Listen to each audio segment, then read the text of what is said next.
কত শাকের ভর্তাই তো খেয়েছেন। কখনো কি ডাঁটা শাকের ভর্তা খেয়েছেন? এই ডাঁটা শাকের ভর্তা কিন্তু অনেক মজা হয়। এই তো আজকে অনেকগুলো ডাঁটা শাকের পাতা নিয়ে নিয়েছি আর এগুলো দিয়ে আজকে একটা ভর্তা তৈরি করব। আর এই ভর্তাটা এত লোভনীয় হয়, খেতে এত ভালো লাগে, অন্যান্য সব শাকের ভর্তাই ফেল করে দেবে এই শাকের ভর্তাটা। খুব ছোট একটা ভিডিও ডাঁটা শাক দিয়ে কিভাবে ভর্তা তৈরি করলাম, পুরো ভিডিওটা দেখতে থাকুন। আসসালামু আলাইকুম, কেমন আছেন সবাই? আশা করি ভালো আছেন। আলহামদুলিল্লাহ, আমিও ভালো আছি। আমরা কিন্তু একটা কাজ সবসময় করি, এই যে বড় বড় ডাঁটার শাকগুলো আছে সেগুলো সবসময় ফেলে দেই আর ডাঁটাগুলো রান্না করি, আর সেই শাক দিয়েই আজকে ভর্তাটা তৈরি করব। এই ফেলে দেওয়া শাকগুলো দিয়ে যেভাবে ভর্তা তৈরি করব, এভাবে যদি একবার আপনি ভর্তা বানিয়ে খান তাহলে আর কখনো ফেলবেন না, এতটাই মজা হয়। যাই হোক, শাকগুলোকে এখন আমি একটু কুচুমুচু করে কেটে নিচ্ছি। বেশি কুচু করতে হবে না, সামান্য করে একটু কেটে দিলেই হবে। ডাঁটার শাক কিন্তু সবসময় আঁশযুক্ত হয়, এই জন্য একটু কেটে দিচ্ছি। যাই হোক, কাটা হয়ে গেছে আর এখন আমি এগুলোকে ভালো করে ধুয়ে নেব। আসলে জিনিসপত্রের দাম এখন অনেক বেশি, কোনো কিছুই ফেলা যাবে না। সবকিছু দিয়ে কিছু না কিছু তৈরি করে আমাদের খেতেই হবে।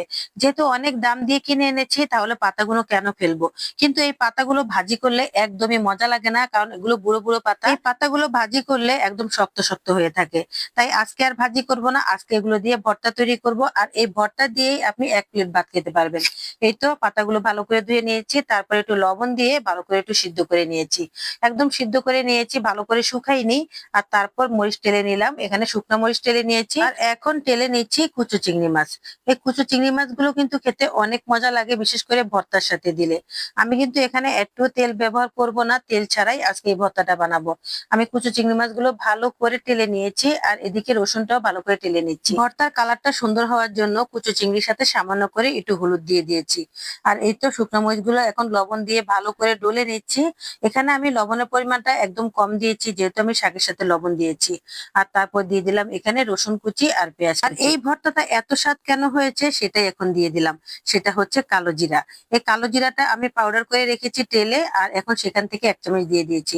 আপনারা চাইলে যখন কুচো চিংড়ি টালবেন তখন সেখানে একটু কালো জিরা দিয়ে দিবেন, তাহলে হয়ে যাবে, যদি এরকম আমার মতো টালা না থাকে। তারপর দিয়ে দিলাম সেই কুচো চিংড়ি মাছগুলো।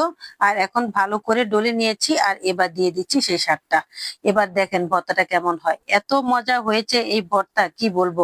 একদম ভালো করে ডলে নিয়েছি। যে শাকটা আমরা খেতে পারতাম না তাই ফেলে দিতাম, আর সেই শাকটা দিয়ে এখন আমি ভর্তা তৈরি করে নিলাম। দেখেছেন কত সুন্দর হয়েছে। অবশ্যই কিন্তু এই ভর্তার সাথে কালো জিরাটা দিতে হবে, তাহলেই কিন্তু মজা লাগবে। চিংড়ি মাছটা আসলে অপশনাল, আপনি দিতেও পারেন না দিতেও পারেন, তবে কালো জিরাটা কিন্তু দিতেই হবে, তাহলে খেতে অনেক মজা হবে। যাই হোক, এখন ভালো করে ডলে নিয়েছি আর এখন আমি হাত দিয়ে ভালো করে মাখিয়ে নেব। সত্যি বলতে আমার কাছে এই ভর্তা এত ভালো লেগেছে, তাই আমি আপনাদের সাথে শেয়ার করলাম। যেহেতু অনেকেই আছেন যে ডাঁটা শাক বুড়ো হলে ফেলে দেন, তাই আর ফেলে দিবেন না, এভাবে ভর্তা বানিয়ে খাবেন। লাস্টে একটু দিয়ে দিলাম সরিষার তেল, বাস হয়ে গেল। আর কিছুই লাগবে না, এখন হাতে ভালো করে মাখিয়ে নিচ্ছি। দেখেন ভর্তাটা কতটা লোভনীয় হয়েছে।